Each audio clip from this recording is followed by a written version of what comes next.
change in the world happens in ripples, in a ripple effect.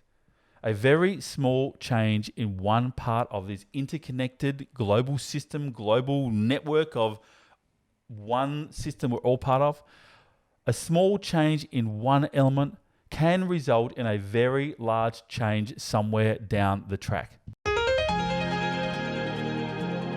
Hi, I'm Dr. Richard Harmer, and you're about to discover new ways to go from overwhelm to thriving in your business and in your life by following your passions, pursuing your unique life purpose, and stepping fully into your infinite potential. You deserve to live your best life, a life filled with all of the clarity, courage, and commitment you need to be happy and to make a positive impact on the world.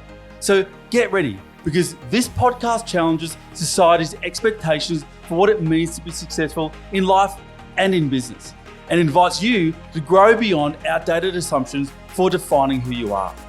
Welcome to the Positive Change Podcast.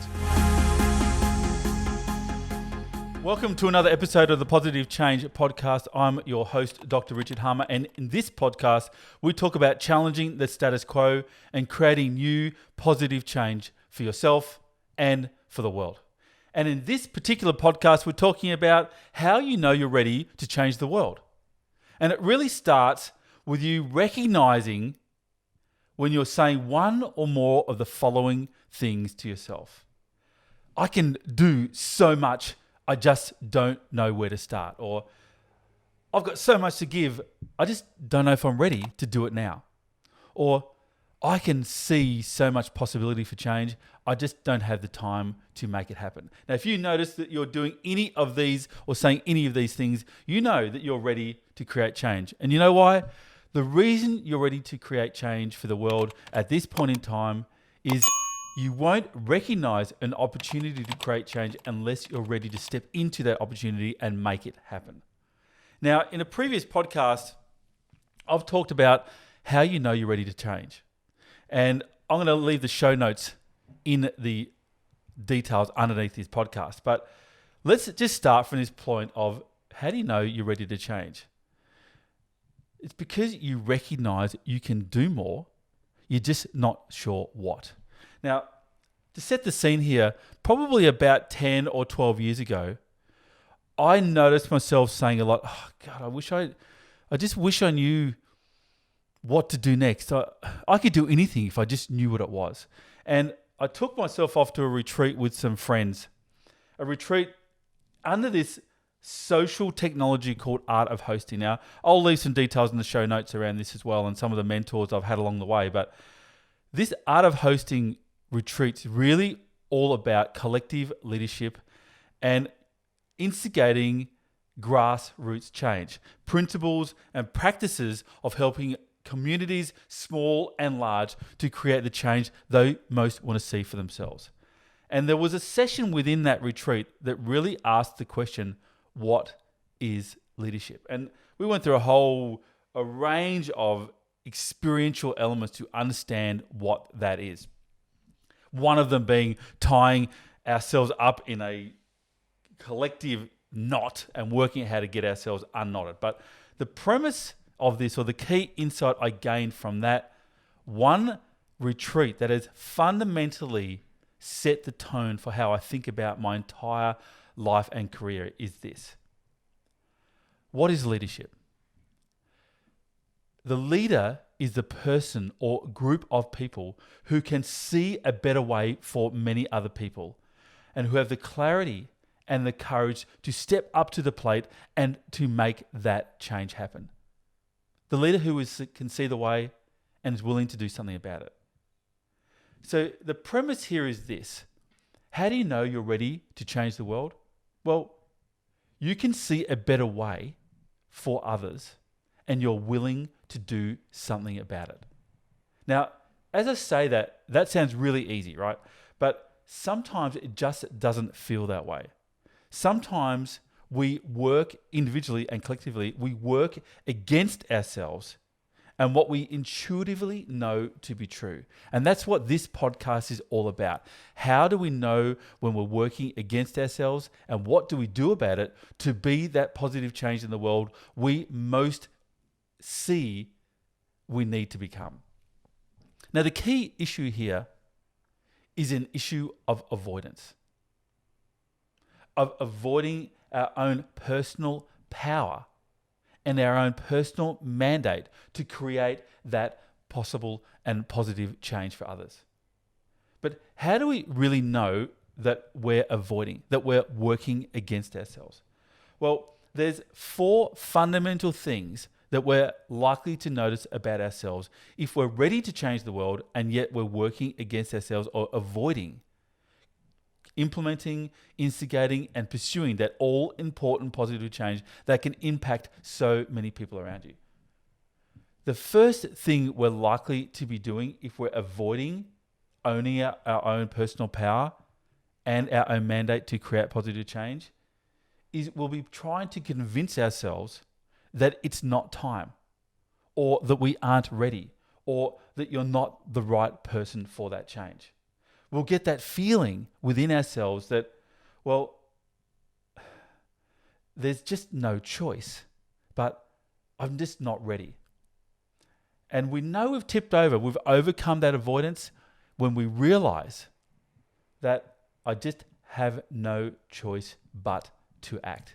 I cannot not do this thing that I'm noticing is most important for me to do. So that's the first way we're going to avoid engaging in the positive change that can impact so many people that we know intuitively is our destiny to take, but yet we're not stepping into the 4. We can see the way, we have the clarity, we just don't yet have the courage to step in and make it happen. Now, the second thing we can do that we know that we're avoiding is when we notice a change needs to be made or could be made, or there's a new possibility or a new potential or something better that could impact you and other people, we notice it, yet we're waiting for other people to initiate the change on our behalf. Or we're waiting to see if other people would do it. Now, this happens all the time because we're just not exactly sure who owns the change, who's responsible for it, who's best place to do it, the skills, is it mine to do it, is it someone else's to do? So we find ourselves waiting to see if someone else will initiate the change. So you can get on board, you can follow along, you can help out, you can be the support act. But here's the thing. We are, or I should say you are, the person you have been waiting for to make this all-important change happen. If you can see the possibility for something better, you are the person you've been waiting for. Now, a third thing that might happen is we might tell other people, hey, I see that there's opportunity for something better here. It might be small, that has big potential, or large, we just don't know where to start. But we'll say something to others in order to validate that we're heading in the right direction. And they might say, no, there's no problem here. There's nothing to see here. And, we start to question whether we're off track or we're seeing things the wrong way around. Now, not all the time, but in some instances, and you see this quite frequently in political circles around the world right now, but gaslighting. Other people telling us that we're seeing things or experiencing something incorrectly that has us doubt our own experience. Now, if you intuitively know that something is not right and could be better, and we're questioning, am I missing something here? Or am I not sure what I'm seeing, but actually intuitively you just know that you're right? This is the opportunity to not listen to other people and listen to yourself and respond. Now, the fourth thing we can be doing that has us avoid engaging in that all-important positive change, that change that can impact so many people, is believing that it's not your problem to solve. Yeah, I could do something, but that's not my thing. That's not my problem to solve. And now that might actually be true. It might not ultimately be your problem to solve. Yet it most definitely is your problem to name, frame, and explain to other people. But the challenge is this. If we're unclear whose problem it is to solve, then everyone owns the problem, including you. If we don't know whose problem it is to solve, then it's everybody's problem to solve. Now, this happens so much in community environments and neighborhoods. The squeaky wheel that no one wants to fix or no one wants to address, but actually everyone needs to address it. So you may, at this point in time, listening to this podcast, go, hey, okay, I kind of get what you're saying here.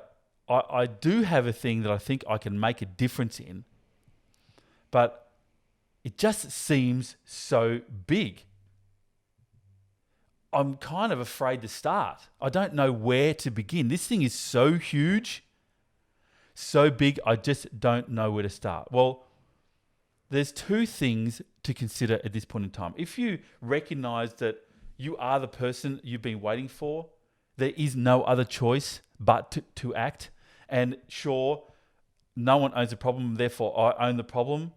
And I'm not missing anything here. I know I need to get on with this, but it's just so big. I don't even know where to start. It's so confusing. There's so many angles. There's so many perspectives to take.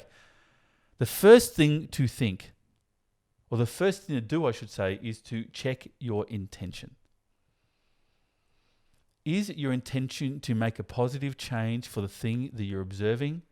Is it altruistic, or does it have good intention? Sure, will there be benefits for other people? Sure, it might benefit you too, but are there benefits for other people as well? Or are you the only beneficiary of the change you want to make? Like, there are lots of people in the world, and I won't name any names, but there are lots of people in the world that are trying to make change in the world, but they're doing it for personal gain. They're doing it to benefit themselves, and there are not many other people that also benefit. The top 1% of people with money in the world, sure, they're philanthropic, but they're also doing a lot of things that try to keep the money in their own back pocket. Philanthropic efforts in the US and Australia and many other places have tied funding attached to them. So sure, we're happy to give you some funds to support your social initiative, but here are a whole bunch of criteria that you need to jump through in order to keep the money, or in order to get the money that help you make the change you want. This is an example of people being altruistic, but altruistic with some constraints about how that altruism gets implemented. Sure, we do need to support people spending money for social good, to spend it in a way that is most impactful. But the most impactful way of spending that money is most likely going to be decided by the people who actually know the problem they're trying to solve. So the first thing you want to check is, yes, I can make that change, but it's really big and it's confusing and complex. I don't know what to do next. Are you engaging with this thing for the right reasons? If you can hand on heart say, hey, I'm here to make a change. I can make a change. It's going to benefit a lot of people. Sure, I might benefit, but actually it's all about other people. And I can see how I can make a positive change for the world that is going to benefit other people, then, hey, you're on the right track. The second consideration here is to understand that most complex change, in fact, all complex change, is going to kind of look like, using a metaphor, like a spaghetti bowl. So many threads, so many angles to take, so many knots. Where do you actually start? Well, the first thing to do is to not think you need to solve every problem all at once, or you need to understand and engage in a complex challenge in one hit. Like, pragmatically, nobody can do that. The thing to recognize here and to pursue is to identify one thread at a time. Of all of the things you need to do around this challenge or this opportunity or this positive change you want to make, what's the first thread? What's the first thing to engage in? Don't worry about everything. Just engage in the one thing. And if you can, take that one thread, pull it ever so slightly, and see where the knot is. How is this thread? How is this one angle, this one perspective, this one initiative, this one first step you can take? How is it entangled with lots of other things you could also do first? If you're able to unravel that knot, to provide a set of threads rather than a spaghetti bowl of something, then you're able to take something that's too big to start to have one thing with many starts. This is a key element. Unthread or unscramble the spaghetti bowl. Now, remember here too that you don't have to solve every problem. Just the problem or just the change or just the opportunity that you are uniquely able to address. Now, for everything else that's outside your sweet spot, outside your zone of genius, outside your passion and purpose, the thing that you know you need to do, anything that's outside of that, the job isn't to tackle the challenge. The job is to name or define that problem or opportunity for others so that they have a launching off place, a starting point to begin. Just do your part and trust that others' good intentions will also do the same. Someone else will take the next thread of spaghetti and they'll do something important with it that is all in service of making that positive change. Now, I've mentioned this particular piece of advice or suggestion to so many change makers in my time in the last, 10 to 15 years. Just do your part and trust that others will also have positive or good intention and will do their part too. And they'll say to me, yes, Richard, but I just don't feel like I'm doing enough. Now, the thing here is, if you are offering all that you can and you're not burning out, which is critical, if you're offering all you can, you're doing your best, doing the work that you're proud of, you're making the change that you know you can, and there may be more to do, but it's just you're able to do it now, and you're personally, emotionally, physically, relationally, life, you're resilient and bouncing back and staying on top of things, then you are doing enough. The thing to consider here is, yes, you are having a positive change on the world, even if it doesn't feel like it. Lorenz, a quantum physicist in the 1960s or early 1970s, spoke about this thing called the butterfly effect.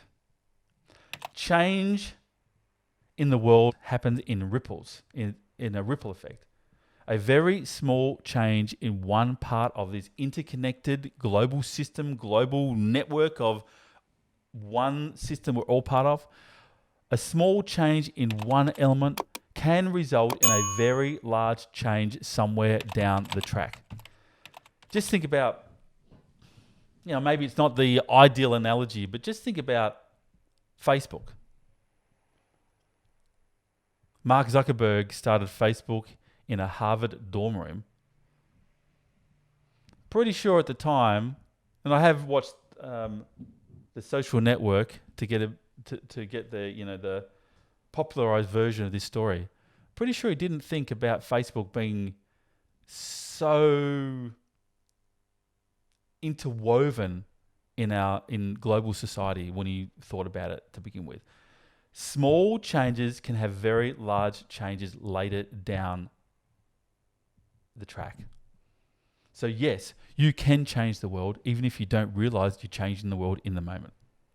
So I just want to offer 15 things to remember and 15 actions you can take to make sure that just your little change is set up to change the world. The first one, number one, is you have to accept current reality. If you don't accept what's actually going on, if you don't fully embrace the current circumstances or situation, you can't hope to change anything.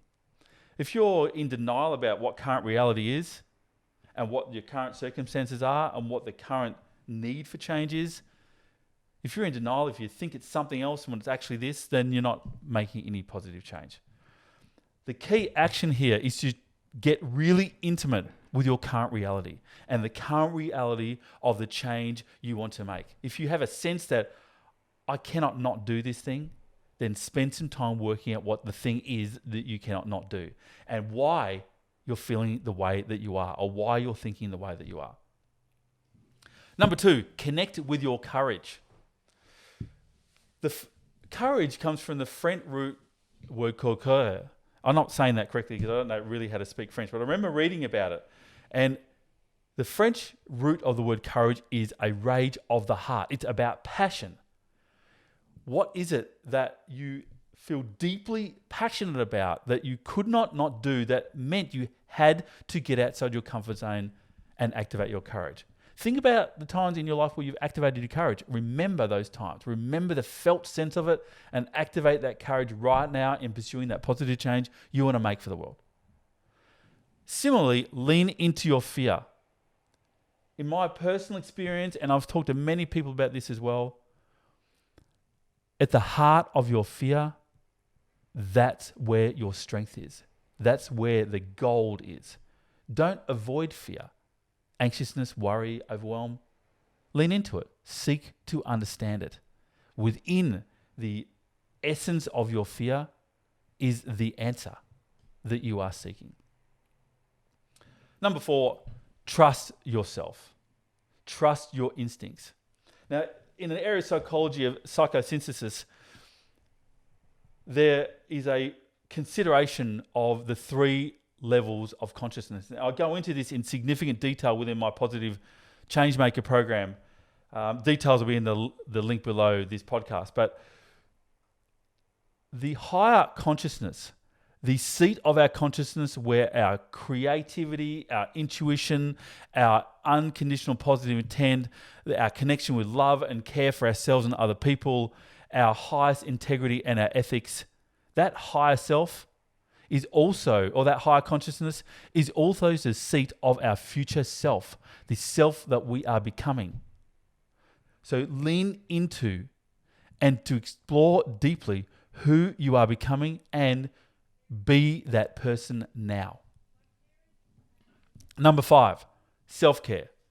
I'll tell you what, and I can talk from personal experience here, if you do not look after yourself when you're engaged in change, whether it be small or at scale, if you don't look after yourself and stay in balance in the 8 most important domains of your life, which are relationships and love, friends, family, finances, personal development and growth, physical, mental, emotional well-being, spirituality, and personal meaning. If you don't engage in all of these domains and make sure they're all in balance with each other and don't overcompensate in one to the detriment of others, then you won't have the care you need to sustain any journey. For me personally, my canary in the mine, the thing that I know that if I get out of whack in is one thing, I'm starting to head into a negative spiral and out of my zone of genius, is exercise.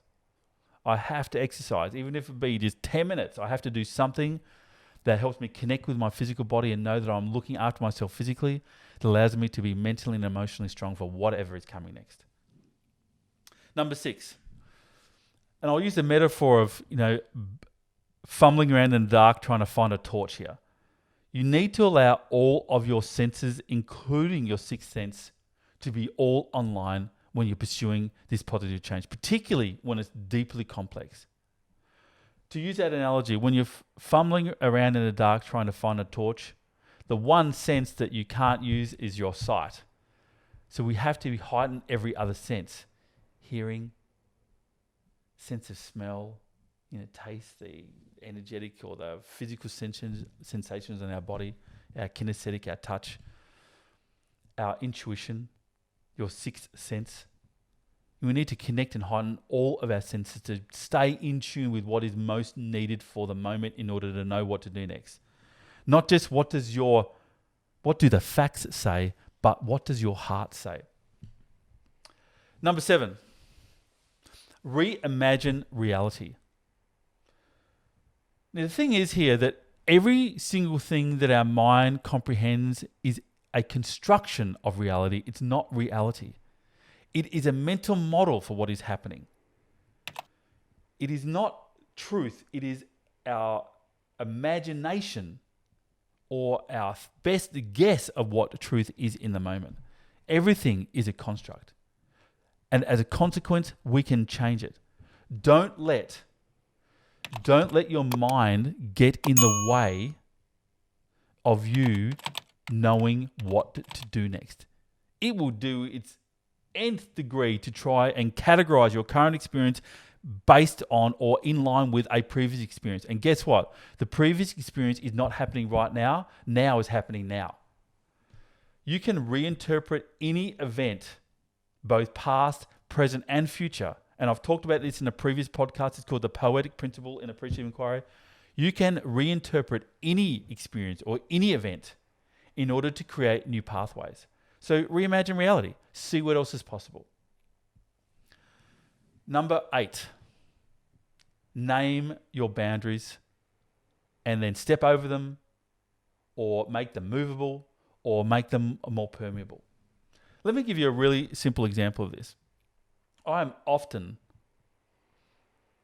told by people I work with here, I could just do anything, but I just don't have time right now. That they have no time. That's the boundary. What are you giving your time to that means you're not able to give time to the change you most want to see for the world?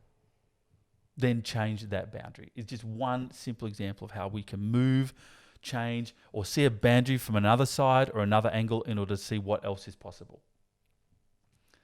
One of the things that I personally practice is to name the boundary of my own thinking, my own perspective, my own understanding of something, and then see if I was to see that boundary from the other side, what would I be seeing?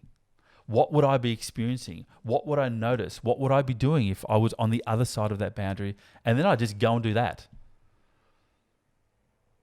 Suggestion or way of thinking number 9 is experiment. Try things. Like if we're really engaged in change that can potentially change the world or change the lives of so many people, we're not going to know how to do that first up. We're going to have to run some experiments. Try things. Make mistakes. Learn. We're going to learn how not to do something. Or should I say, learning how not to do something is equally as valuable as working out what to do. The more we learn about what not to do, where the dead end is, where the pitfall is, where the trap is, the more we're able to learn about that and share that with other people, not in a way that sort of tries to put the hero badge in our shoulder, but in a way that says, hey, I've been on this pathway. This is what I learned. It didn't work. The more we save time for ourselves in the future, or we save time for other people in the future to not go down the same rabbit hole we did and come back realizing the same thing. What can you try today to learn what to do better tomorrow? Number 10, see patterns. Now, beneath every song, it's listening for the song beneath the words, I should say. For everything that's going on, there is a deeper pattern. What is the deeper beat or rhythm for why something is happening the way that it's happening now? So, for example, I've talked about this before in previous podcasts, and it's a fundamental module within the Positive Changemaker program is the levels and levers of systemic change. Most of the time, many people look at the event, what's actually happening, and they go, I've got to put out the fire. I've got to change the thing. Without recognizing that the very reason that event or that outcome occurred is because a pattern of behavior of a person or group of people or a system or a process drove that behavior. Like, for example, why is there such an increase in consumer spending in late November and early December? The answer, obviously, is in most Western countries, it's Christmas time. That's a pattern of behavior. We can predict that there is an outcome based on an event that drives a bunch of behavior. So we need to understand the deeper reason, the why things are occurring the way they are. How is the systems and structures of life set up to drive a certain behavior, and what are the mindsets, values, and beliefs that drive that. If we truly want to understand why something's occurring the way that it is, we need to understand the deeper patterns for why it's happening. Key here is to name the pattern and tell other people about it. They can either validate the patterns occurring or offer an alternative, and then you can break those patterns that no longer serve. Just go back 2 years in most corporate environments. Time at work was a measure of performance. We all have to go home in order to work from home for more than a year. Outcomes becomes the measure of performance, not time at work. We can change patterns just by noticing their pattern and deciding not to follow the pattern anymore. Number 11, the flip side of this is simple patterns repeated. Micro moves, like little things done consistently and well, can result in major jumps forward. We can always create a pattern that can serve you well as you try and create change. Like, for example, set a goal to achieve each week and do it. Simple patterns repeated. We don't need to try too many things. We just need to do one or two things really well to create momentum for our positive change. And before we know it, that micro move becomes a major jump forward. Number 12, reflection. It's what we need to do in order to know how to improve. In psychology, we call this metacognition.